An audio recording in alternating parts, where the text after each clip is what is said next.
Witam serdecznie na dzisiejszym spotkaniu z cyklu Cyrkularne Czwartki. My jako Innowo postanowiliśmy rozpocząć taki cykl spotkań, żeby poruszać palące te tematy związane z transformacją gospodarki w kierunku cyrkularnym. Najpierw może zanim zacznę i przejdę do meritum, o kilka organizacyjnych kwestii. Dzisiejsze spotkanie będzie tłumaczone symultanicznie, więc ci z Państwa, którzy będą chcieli słuchać wystąpienia naszego gościa po polsku, na dole jest taki przycisk tłumaczenie ustne. I tam trzeba przełączyć kanał. Jest pokazany albo angielski, albo polski i wtedy w tym języku Państwo będą słyszeli całość spotkania. Ewentualnie oryginalny dźwięk, no to taki, w jakim mówimy na głównym, że tak powiem, tej głównej scenie. Ci z Państwa, którzy włączyli się za pomocą przeglądarki, mogą nie mieć tego przycisku. To musi być Zoom uaktualniony do najnowszej wersji i zainstalowany na komputerze. W innym przypadku mogą być problemy z tłumaczeniem, także tutaj od razu zaznaczam, jakie mogą być. Całość spotkania też chcemy, żeby było to spotkanie jak najbardziej interaktywne, ponieważ system depozytowo-kaucyjny tak naprawdę jest systemem i właściwie narzędziem, które już dawno powinno być wprowadzone w naszym kraju i które w szybki i skuteczny sposób może w znaczącym stopniu pomóc w odzyskiwaniu surowców opakowaniowych przede wszystkim. No widzimy, nadal toczą się dyskusje, nadal nie ma jednej wersji prawa, które powinno zostać już dawno tak naprawdę wdrożone. Toczą się cały czas rozmowy. Ja widzę też, czasami uczestniczę w tych dyskusjach, trochę też jest mi przykro, widząc, jaki duży opór jest ze strony biznesu niestety, jeśli chodzi o wprowadzenie tego systemu i wszyscy jakby chcą go jak najbardziej ograniczyć, a moim zdaniem, mając ten cel nadrzędny i długofalową perspektywę, jednak powinniśmy traktować ten temat bardzo szeroko. Dlatego też zdecydowaliśmy się zorganizować taki cykl spotkań z gośćmi z zagranicy, gdzie te systemy już działają bardzo skutecznie, przynoszą konkretne efekty i nasi goście opowiedzą o tym. I tak jak powiedziałam, chciałabym, żeby to spotkanie było interaktywne, dlatego są to krótkie spotkania, efektywne, gdzie w pierwszej części będzie prezentacja, omówienie samego systemu, natomiast później mamy czas, powiedzmy pół godziny na to, żeby Państwo mogli komentować, zadawać pytania, głębiej wejść w temat, zapytać naszych gości, jakie widzą, nie wiem, bariery, jakie widzą wyzwania, co działa, co nie działa, żeby można było się dopytać to, co Państwa najbardziej interesuje. Całość spotkania i cały ten cykl spotkań zorganizowany jest pod patronatem ambasady Norwegii i ambasady Finlandii. W obu tych krajach systemy depozytowe kaucyjne działają już od dawna, są bardzo dojrzałe i widać, przynoszą wymierne efekty, dlatego też w następnych jakby odcinkach tych spotkań będziemy gościć gości zarówno z Finlandii, jak i Norwegii. A na koniec będziemy chcieli się spotkać z przedstawicielami systemu depozytowo-kaucyjnego Słowacji, gdzie ten system został bardzo niedawno wprowadzony, więc oni są mniej więcej na tej samej drodze, co i my, więc będzie można na świeżo porozmawiać, zapytać się, jak to u nich zadziałało, a z tego co wiem, zadziałało dosyć skutecznie. Jest z nami też pani poseł Hanna Gil-Piątek. Dzień dobry, witam serdecznie. Dzień dobry, bardzo miło, że pani do nas dołączyła. Pani poseł zresztą już od dawna jakby wspiera i współpracuje przy temacie gospodarki cyrkularnej. Wspierała nas przy realizacji projektu, gdzie staraliśmy się policzyć, w jakim stopniu polska gospodarka jest cyrkularna, czyli ten raport Circularity Gap Report Poland. Jest tam też również komentarz pani poseł do tego raportu, także bardzo dziękujemy. Cieszy nas, że nasi parlamentarzyści stają się coraz bardziej świadomi i naprawdę chcą zmieniać ten świat na lepsze. No i pozwolą Państwo, że przedstawię naszego głównego gościa, pan Gintaras Varnas z Litwy, który jest dyrektorem zarządzającym USAT, czyli właśnie tego koordynatora, operatora systemu depozytowo-kaucyjnego na Litwie. No i za chwilę oddamy głos naszemu gościowi, ale najpierw poproszę panią poseł o kilka słów wprowadzenia i może opowiedzenia, jaka jest perspektywa naszych parlamentarzystów w tym temacie. Dzień dobry Państwu, dziękuję za zaproszenie na dzisiejsze spotkanie, bo takie spotkania wnoszą bardzo dużo wiedzy, też dla nas, jako parlamentarzystów polskich. System kaucyjny jest taką, powiedzmy, flagową sprawą, która mogłaby nakierować całe społeczeństwo na temat właśnie gospodarki cyrkularnej i lepszego zrozumienia tego, że mamy jeden świat, tak, i powinniśmy dbać o niego, ale też powinniśmy dbać o wykorzystanie surowców wtórnych. Nie znam badań na ten temat, natomiast z rozmów, które prowadzimy z wyborcami, wynika, że system kaucyjny to jest rzecz oczekiwana, znaczy nie tylko akceptowana, ale również oczekiwana przez Polaków.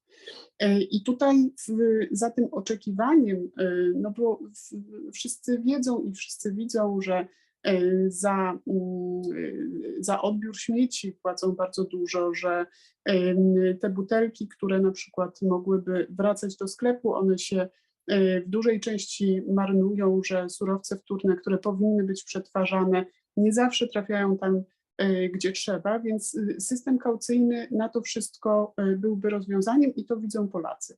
Za tym oczekiwaniem niestety dość wolno postępują rozwiązania prawne. My jako parlamentarzyści często upominamy się w Ministerstwie Środowiska o wprowadzenie systemu kaucyjnego. Powstają też liczne petycje, czyli jest duże poparcie społeczne. Ja w tej sprawie, jak policzyłam, interpelowałam aż 3 razy w tej kadencji. Natomiast cały czas, pomimo wprowadzania jednostkowych rozwiązań przez sklepy wielkopowierzchniowe, tak zwanych butelkomatów na przykład, które są już przez część handlu wprowadzone, nie mamy w Polsce takiego dobrego systemu i nie mamy też dobrych podstaw prawnych. To znaczy teraz właściwie wiemy, że ustawa powinna trafić do Sejmu, ale jesteśmy w Polsce blisko wyborów parlamentarnych, więc to jest taki czas, w którym wycofuje się wszelkie rozwiązania, które mogłyby, nawet nie są kontrowersyjne społecznie, tylko mogłyby znaleźć jakiś większy oddźwięk. Dlatego też ważne jest budowanie takich kompetencji nie tylko w gronach eksperckich czy w organizacjach pozarządowych, bo wydaje się, że społeczeństwo jest już uświadomione i takie oczekiwanie systemu kaucyjnego jest, ale również w decydentach, czyli u nas jako parlamentarzystów, nigdy tej wiedzy nie zawiera. Bardzo dziękuję pani poseł i tak jak powiedziałam, no cieszymy się, że jest tutaj poparcie dla tego tematu wśród polskich, no, niektórych polityków, ale bardzo dziękujemy za to. Więc teraz przejdźmy do meritum i tak jak powiedziałam, proszę zadawać pytania zarówno na czacie, jak i są tutaj pytania i odpowiedzi, taka sekcja, także jeżeli coś Państwa zainteresuje, będą mieli Państwo jakiś komentarz, pytanie, to proszę je zadać. W drugiej części spotkania postaramy się przeprowadzić taką dyskusję z naszym prowadzącym. Gintaras, so floor is yours. Warmly welcome. Thank you that you find time to join us and tell us a little bit your deposit scheme return system. So please. Yeah, thank you for invitation, and I really glad to share our experience with deposit system. I will try now to switch on presentation. Yeah.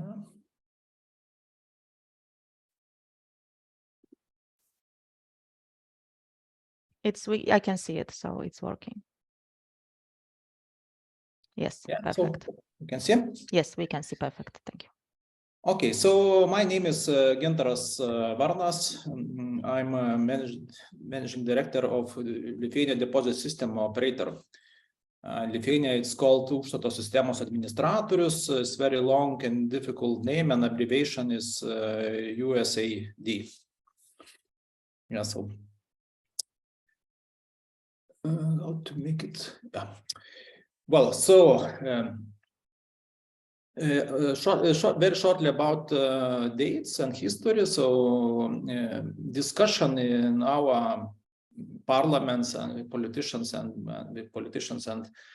industry was happening back in year 2013. And after the discussion, the law was approved in year 2014 in May.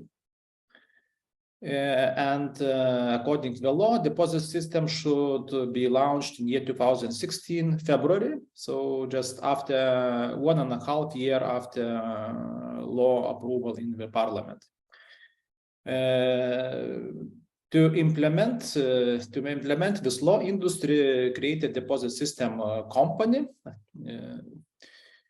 And USAT, we are not a profit company. And actually, by the law, even we are not allowed to have and share profits back to the shareholders. And we have only one activity, only one reason to be is just to take care of deposit system. And I will explain what is the task of different stakeholders in the system and what is the task of our company. We have 3 shareholders: Lithuanian Brewers Association, Lithuanian Retailers Association, and Lithuanian Natural Mineral Waters Manufacturers Association. So for each shareholder has 1/3 of the company shares. And under those associations, of course, there are companies, producers, importers, and retailers. And actually, retailers also, in many cases, are also importers as well. So members of those 3 associations represent absolute majority of the industry. More than 90% of all producers and more than 90% of all retailers are covered by those associations.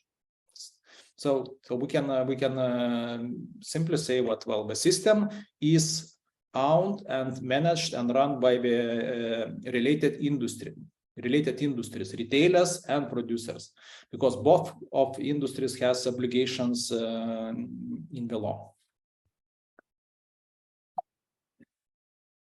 Yeah.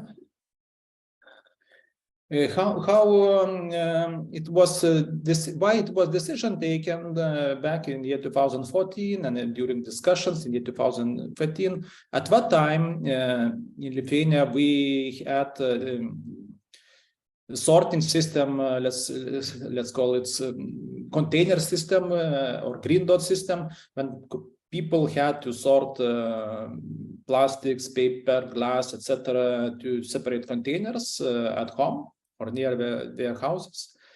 And the system was running for more or about 10 years, and the result was not very high. For example, PET bottles collection rate was below 30%. So one reason, very low recycling level through traditional sorting system.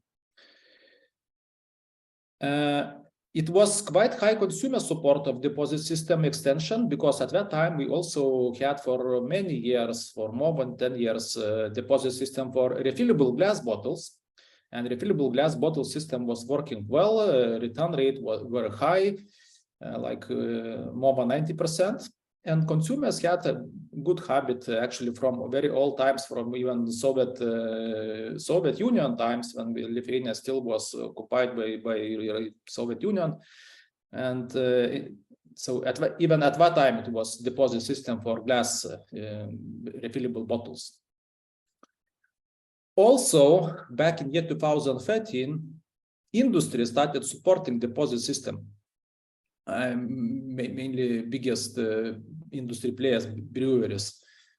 And the reason was probably after several years of discussions with politicians how to fix this container system and how to achieve results, and when the results still were been losing, industry was kind of ready for deposit system introduction, because they look for more years ahead.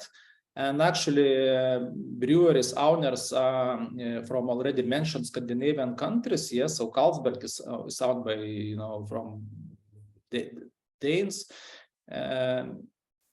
Royal Unibrew, also all the brewery owns, all the group from Finland owns second biggest brewery in Lithuania. So parent companies being from countries which already had deposit system, and they been not so much afraid. They knew what deposit system is not like enemy of industry, and it's not so bad thing. And looking forward, they made some evaluation, and they decided maybe it is more efficient to achieve good recycling, good environmental result, and together with efficient economics is way to go with deposit system. So we had at that time also industry support. And also we had very good results and examples from neighbor countries. For all Scandinavia had for many years deposit system with excellent results. And in Estonia, in Baltic countries, at that time we had only Estonia with deposit system, which also had very good environmental collection results, but also good economical results. So that was maybe for big reason why was decided to introduce deposit system. As I already mentioned, the preparation time allowed by law was 1.5 years. The system should start in year 2016, February. And the law also mentioned what the producers and the retailers industry has 3 months transition period, basically meaning what the system should start in February, but during February, March, and April, industries could continue sell out all stocks of with all labels. What is included in deposit system? By the way, I need to mention also what our company, we are responsible only for one-way packages, and one-way packages included in the deposit system. It is PET, aluminum cans, and glass. But also the same packaging law also makes obligation to have a deposit system for refillable glass bottles. So refillable glass bottles also are part of the deposit system in Lithuania, and they are running on the same collection infrastructure, just with parallel logistic chain streams and with parallel different outcomes. For example, for one-way packages, we organize eventually for a recycling, but refillable bottles eventually goes back from the retailers back to the breweries, and breweries wash them again and fill beverages again. Yeah. So the scope, yeah, for packages: PET, metal, one-way glass, and refillable glass. And also the law also says what kind of beverages are part of the deposit system. As you can see, it is low alcohol beverages and non-alcohol drinks. Everything up to wine. So beer, cider is part of the system, but wine and strong alcohol is not part of the system. Yeah. So average annual volume of one-way packages is 730 million beverage containers per year. Plus, in addition, we have approximately probably 70 billion refillable glass containers.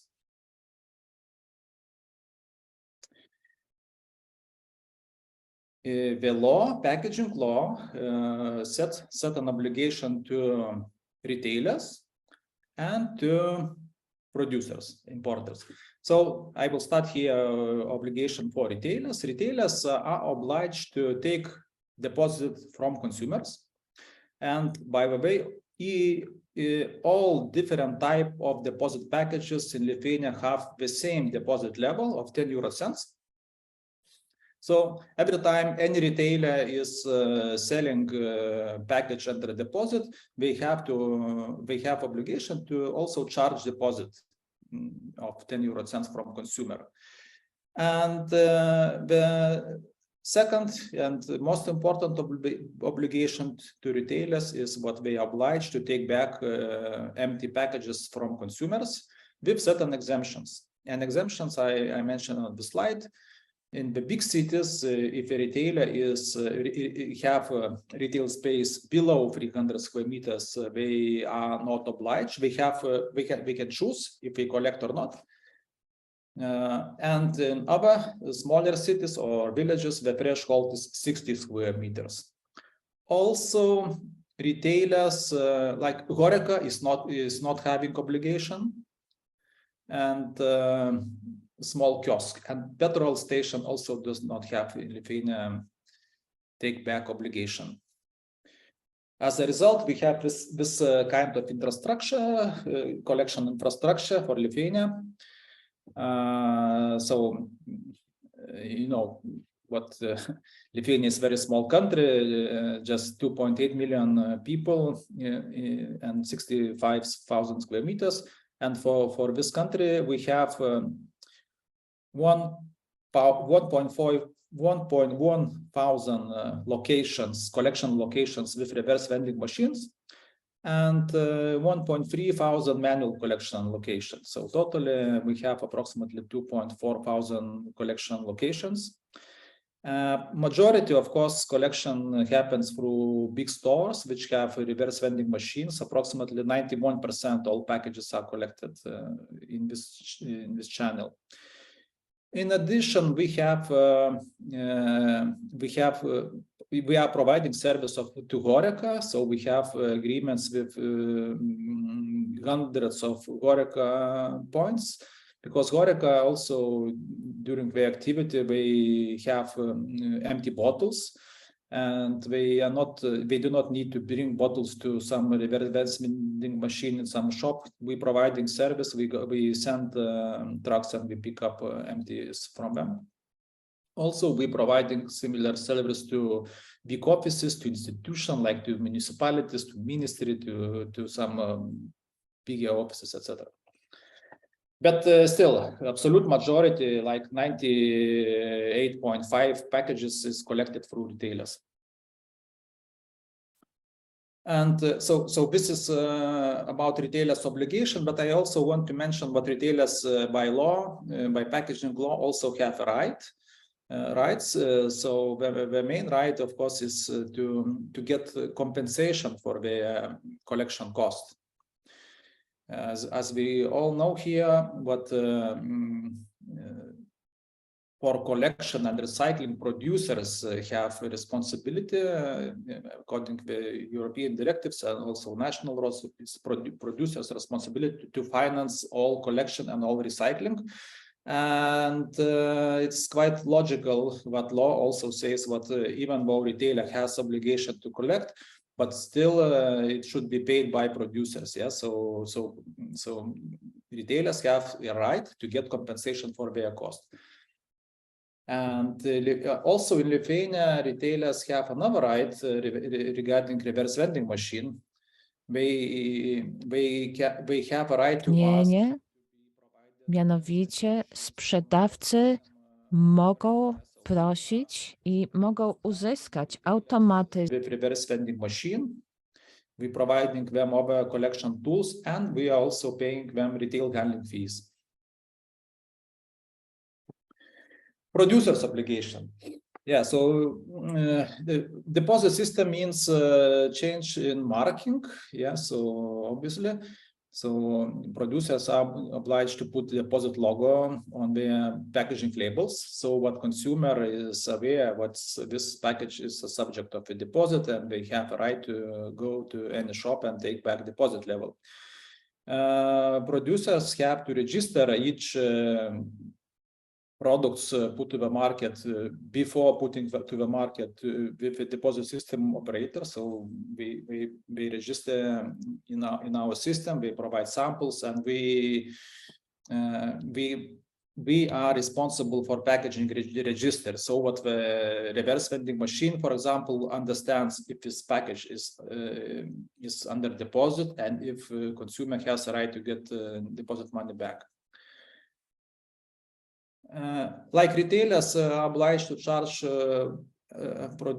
consumers 10 euro cents, the same goes with producers. Producers are responsible also to charge retailers 10 euro cents every time we are invoicing retailer for beverage. They also have obligation to invoice deposit amounts.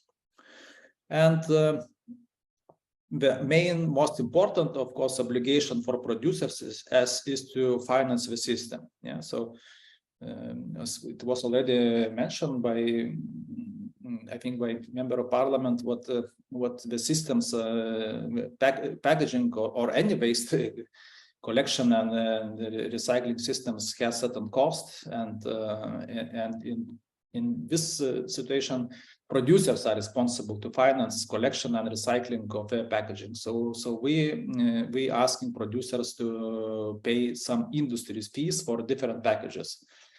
Yeah. So about our results, I already mentioned what before deposit system we had a container system, and result was not so good. Like example of PET, it was very low, below 33%, and the system was launched near 2016. First year collection recycling rate was 74%. This is nominal 74% because first year it is feeling of a market effect also. Yes, so I mean, if you want to collect 100% first year, you need to finish at the end of the year with zero stocks at the shops. Yeah, so which is not possible. So nominal collection result was 74%, but real collection result was even first year it was about 90%. And since then, every year we collect 90, 91, 92%. There is missing, I didn't add yet 2022 result, I will add, and last year we collected 92%, yeah, a little bit more versus previous 2 years. Yeah, so the result is collection is very high.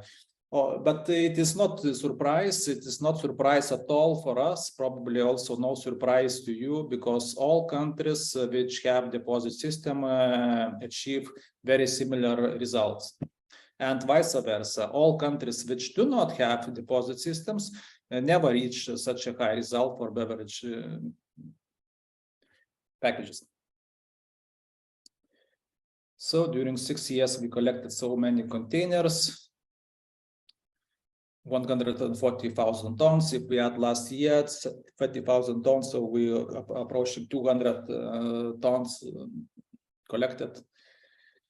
What is also very good with this system, what collected materials are not contaminated.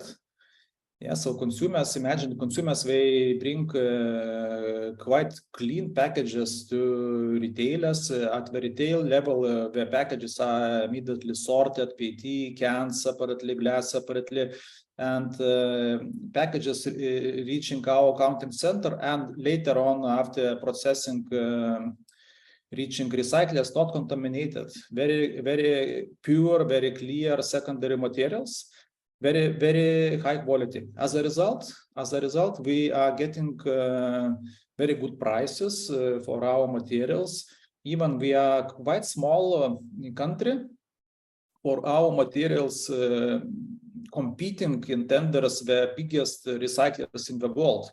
You can give you example. For example, aluminium, we are collecting approximately 3,000 or 4,000 tons per year, and biggest now at the moment biggest recycler in the world, Novelis, is buying our material plant in Germany, and our annual volume is less than one shift of their recycling. Yes, so we are so small for them, but we are really wishing to get our material. They giving us best price just to get our very high quality material.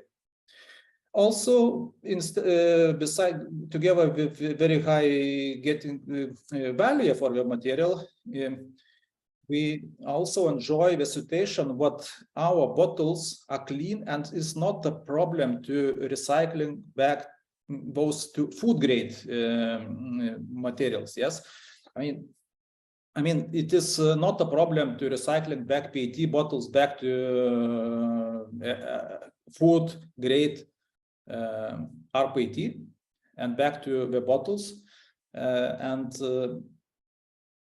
this system is really helping and ensuring EU directive target for collection 90%, but also for PET bottles recycling content. We have enough quantity collected for this 25 and higher target. recycling content, and we have no problem to recycle it back to food grade. So in Lithuania, producers will have no problem to oblige the legal requirement to put back certain content of recycling to PET bottles. In addition, we will have no deficit for this, because sometimes I think logically industries are a little bit afraid what will happen after year 2025, when will be obligation to put 25% recycling content to PET bottles, when there is no so good collection in Europe, and it will be probably lack of materials. In Lithuania, we will not have lack of materials. We collecting more than we need, and we own it. And when we say we, I say producers, yes, because the system is owned by producers, and producers will enjoy easy way to fulfill their targets. Yeah. What do consumers think? Yeah. So before politician took a decision, the ministry to introduce the deposit system, ministry made a survey. Ministry asked consumers what they think if a deposit system could be extended to one-way packages. And at that time, back in year 2013, approximately 80% of consumers supported the system. But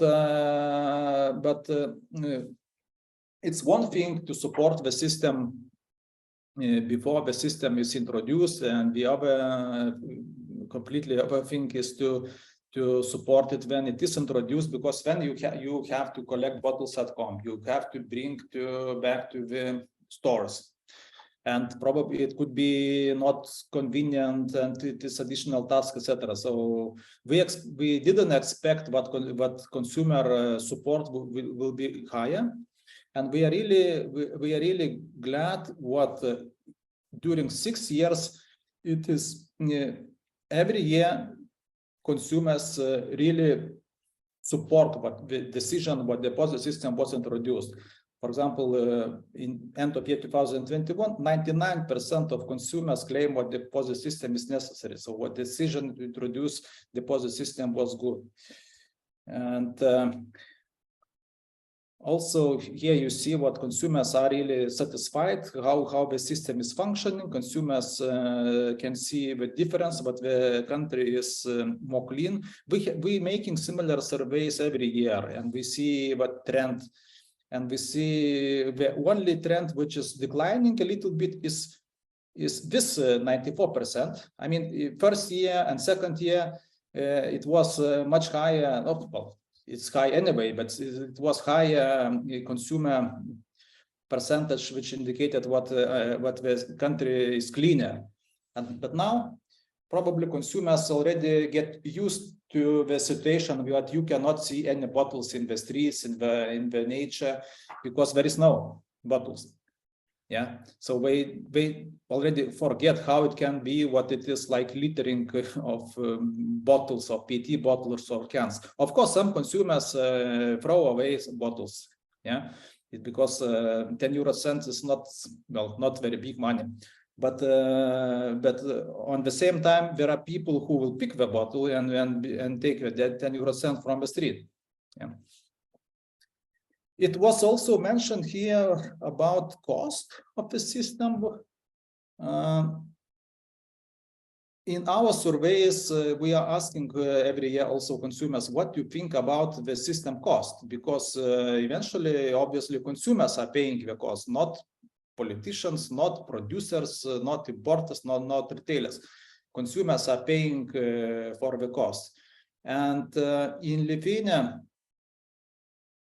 average industry fee is something like 2 euro cents per bottle. And if consumers are consuming approximately 200 bottles per year, it is approximately 4 euros cost per consumer. And we every year asking consumers, but we're explaining them, but look, the system is not for free. You are paying per year 5 euros to keep the system running. What you think about it? It's not in the slide, but approximately or 85% consumers say what it is okay. It's not big money to have a country clean. And some percent also consumers say what we would be willing to pay even more if the system could be even better. Yeah. So meaning for consumers, this system cost individually is one thing is not big, because 5 euros, it means what you need to maybe drink 1 beer less and 1 coffee less per year, but have country clean. And also by answering what it's not, we are not afraid of this cost. Also keep in mind what this 5 or 4 euros per year, it's not incremental, because if it would be no deposit system at all, so of course this part will be zero. But when consumers would have another cost of a maybe container system of green dot, some cost, they would have maybe cost of littering, cleaning street, etc. So who knows if it would be higher or lower.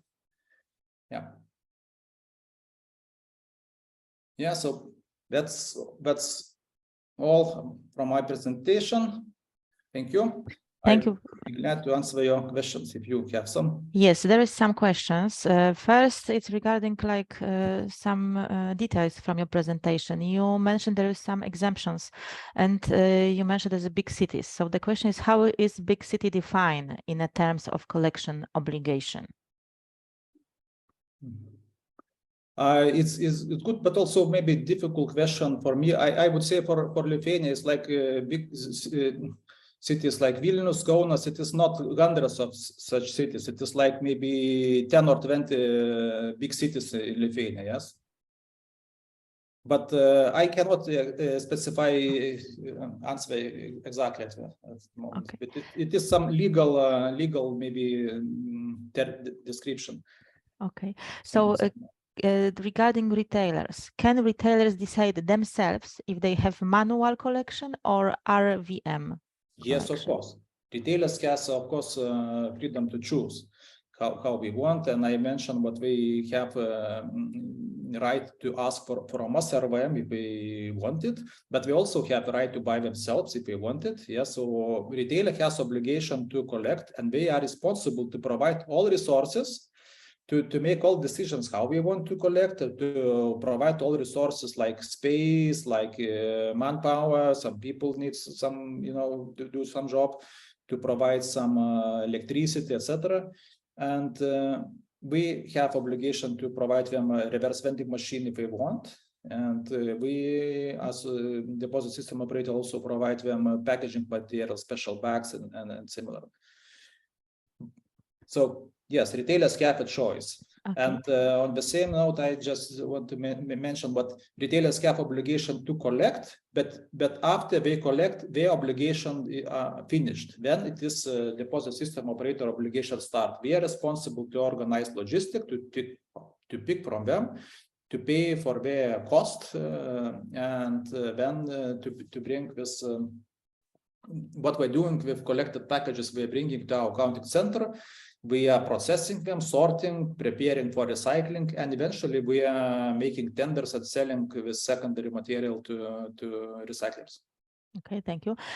When you introducing this deposit scheme system before, actually, how was discussion with the retailers? Are they very opposite, or were they in favor? It was difficult to convince them? Because now it's also a discussion who should be included, who should be excluded.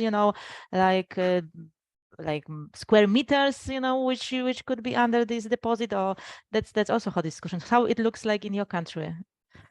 I can say just well, if we're talking about this final year, like year 2013, at that time I mentioned already what the biggest producers accepted what let's support, and on the same time retailers, biggest retailers and retailers association choose to support together with producers, because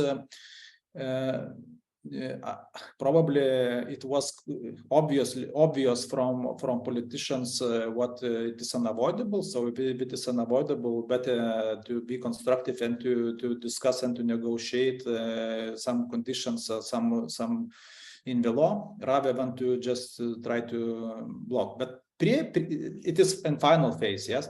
But I think the deposit idea was in Lithuania for many years. It was back in year 2006, etc. So several times politicians maybe had trials to introduce.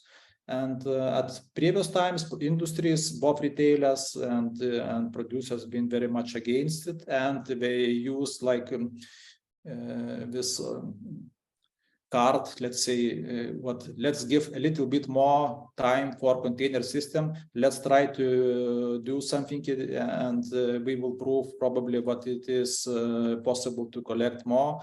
But you know, you can tell it one time, you can tell it 2 times, but if nothing changes, it's no good argument anymore. But also the serious companies, these international companies, they understand what keeping such a low collection result is not sustainable.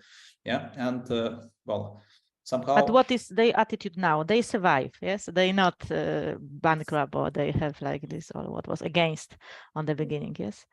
They change like the attitude, I think. You said that there is some opponents, yeah?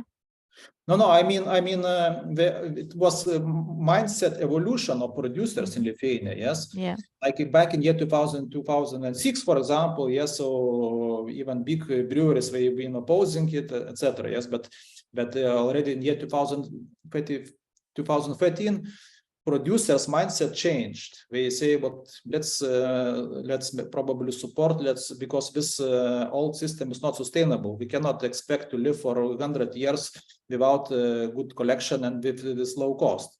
Of course, there was some producers who've been opposing. Yes, it's never so that all producers support or all producers oppose. Yes, but I mean the biggest industry players, and when I say the biggest breweries, like similarly, I think like in Poland, they not only produce beer but also produce water, soft drinks, long drinks, ciders, etc., etc. So we are quite big, and I can say what just 3 breweries in Lithuania represent like 60% of all packages put to the market. Yeah, so we are biggest, let's say, payers, and they are biggest. Probably decision makers, but of course,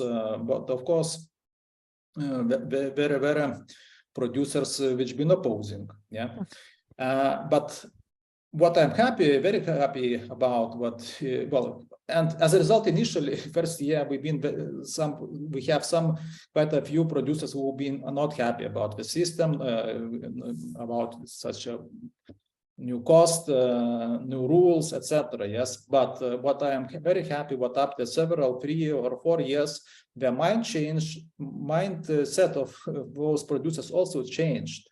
Okay, yes, great. They understand what it is really good to have a system, especially now when we're looking at the new requirements of European plastic directives. There is no choice. Absolutely. Yes, I understand it's very good what we have. They also can compare to this container system, which appears not cheap at all. Maybe we had like scandals in Lithuania about what some container system result was fake, and the industry had to pay millions and millions of penalties. And then you look at the apple-to-apple cost, you can see what deposit system cost is not high at all, and okay. In many cases it is lower. So consumers are happy when economics is good, when you meeting all legal requirements, and then you are environmentally friendly, then you can talk to consumers. But well, my company and you as consumers, we are together green. It's a good thing. We have some more questions to go. So one of the questions is, what is your experience concerning single-use glass bottles? There are plenty of opponents in Poland to add this packaging to DRS. Like single-use glass bottles. Single-use glass bottles. Yes. Yeah, so as I mentioned, we have the system single-use glass bottles. And refillable glass bottles, yes, and I also mentioned in my presentation what we have like 700 million volume of single packages. Out of those, about 40 million, only 40 million of one-way glass.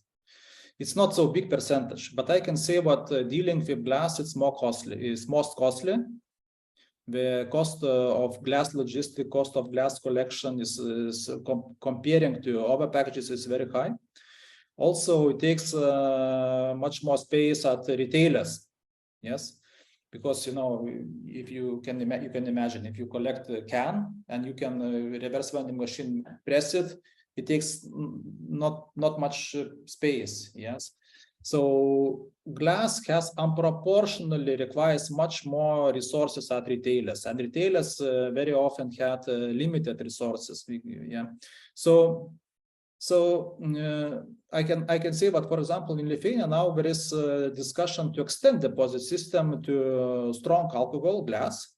Yes, because really consumers like it, the system like it very much. Yes, and if you ask consumers if you want to extend it to the strong alcohol, consumers survey will always say yes, we want to extend, but we are not supporting. And we are not supporting politicians' initiative to extend because of this. It's not rational. You cannot put everything to deposit system, even if it's working good. You cannot put all packages to the deposit system and to the retailers. You will still need container system, and we believe that deposit system is very much needed for packages which are used very often outside in the parks, in the nature. And if you, for example, if you go to pick mushrooms, you could bring bottle of water, bottle of soft drink, bottle of beer, maybe, yes, even glass, and you can throw it away in the forest. Yeah, but normally you are not bringing vodka bottle to pick forest, to pick it in the forest in mushrooms. Yeah, so Okay. Usually you drink at the horeca, usually drink at the home. At those locations, you should have still good working container system.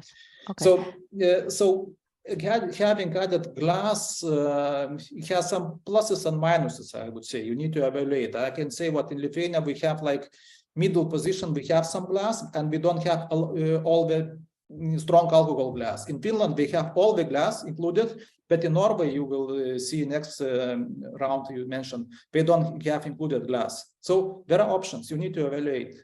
Yeah. Okay. I'm not a fan.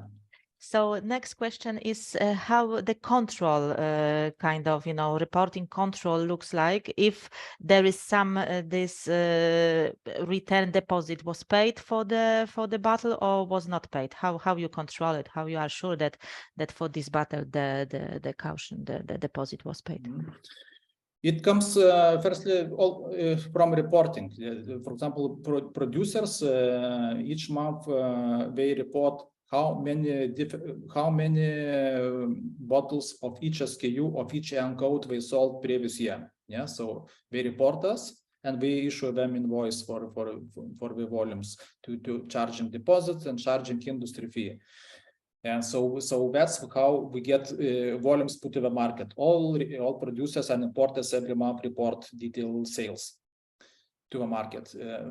Then we have collection from the market. So what is collected with reverse vending machine is automatically counted by each N code. What is collected manually in our counting center, we have counting machines, special industrial counting machines. Again, we count each bottle and eventually we know how much and where it was collected each N code last month. Yes, so we have on N code or barcode level, we have sales and we have revenues, returns. Yes, and we can compare if return rate is more than 100%, probably some producer made some mistake or maybe not giving all the numbers. In theory, in practice, producers never try to kind of lie or give wrong numbers. By the agreement, we have a right to make an audit of them. And also we have to report volumes put to the market on N code monthly, not only to deposit system operator, but to state authorities. Yes. So, you know, if you're lying to us, if you're lying to state authorities, you could have some, you know, consequences. Yes, like you would not paying a tax if you would be like stealing VAT or whatever taxes. So, of course, you can think about it to do, but normally it is a crime. Yeah. Okay. So, yeah. Gintara, because we have a lot of questions to go. It's So not a problem. Shortly, it's not a problem. It's control. Okay, that's good. That's good to know. Yeah. So what is happening with this retrieve aluminium? With what? Aluminium. Yeah, aluminum. So as I already mentioned, yeah. So we collect cans.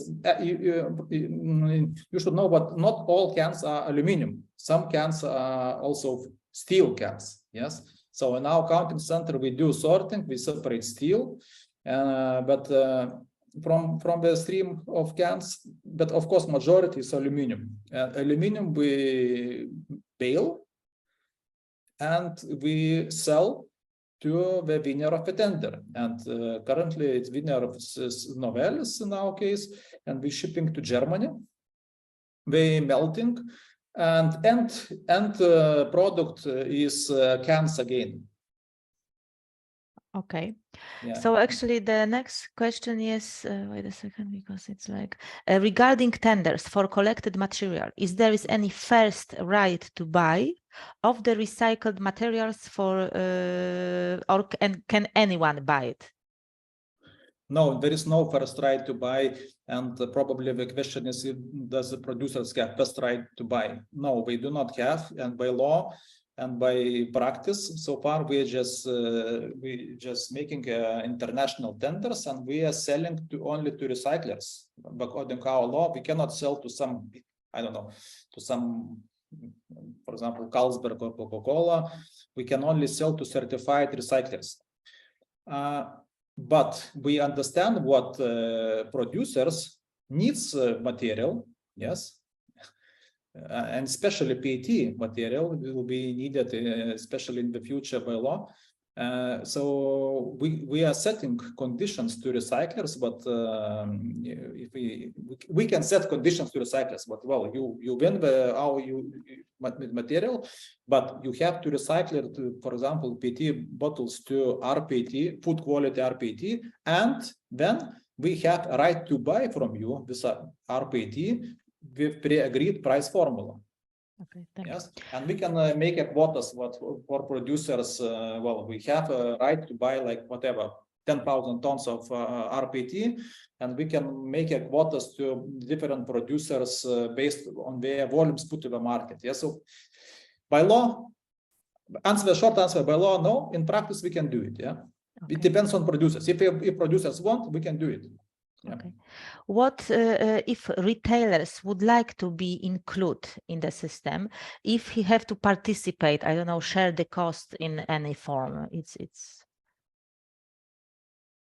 probably I do not understand question, but retailers are included. Yeah, we have obligation to participate as retailers, and big retailers usually are also importers. And they put quite a big volumes to the market, so they have two functions. One function is to participate as importers, but the other function is to participate as retailers and to collect the bottles.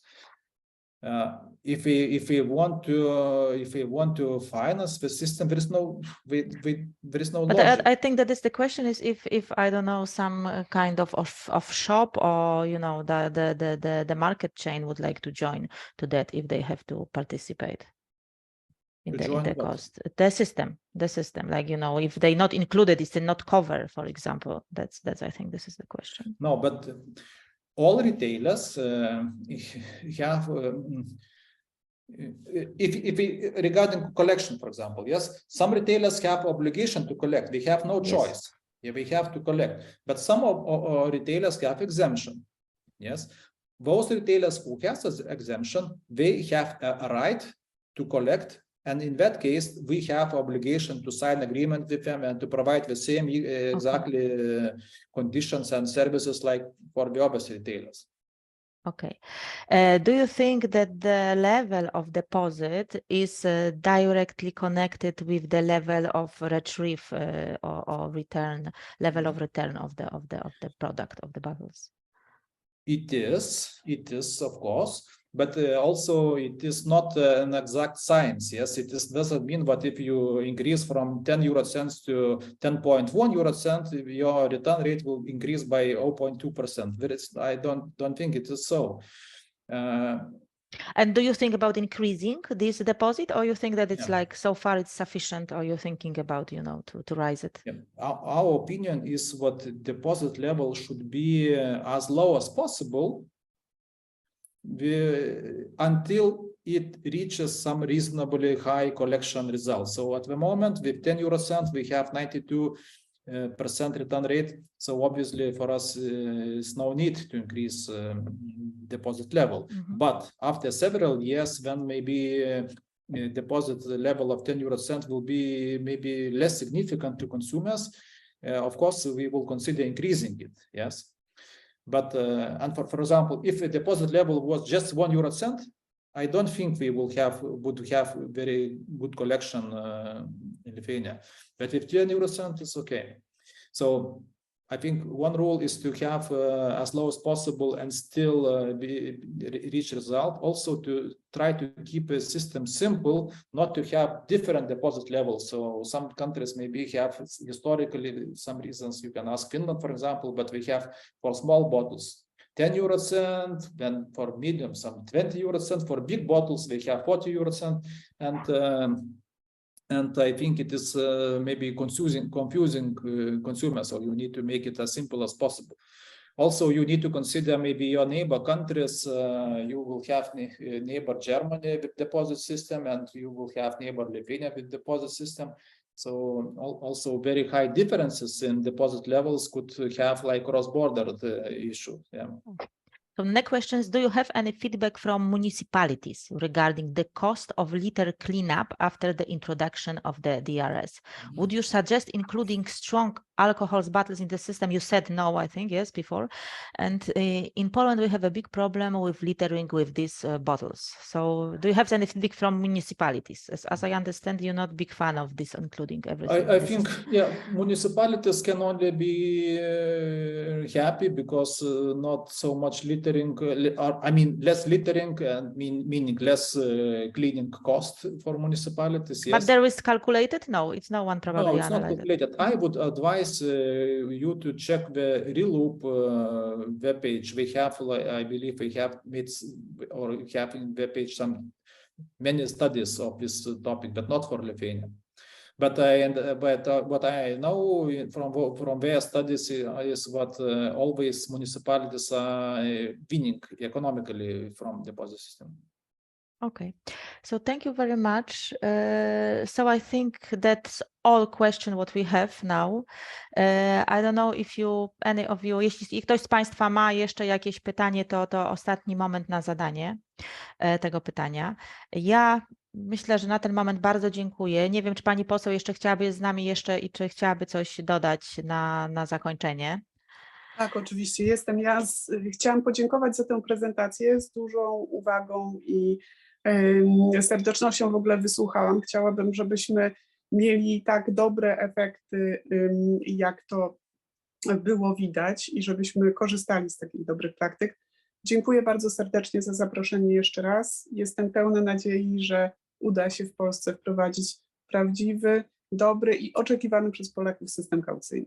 Bardzo dziękuję. No ja też mam nadzieję, widać, że to jest tylko win-win situation i tylko możemy na tym zyskać wszyscy, i środowisko, i społeczeństwo.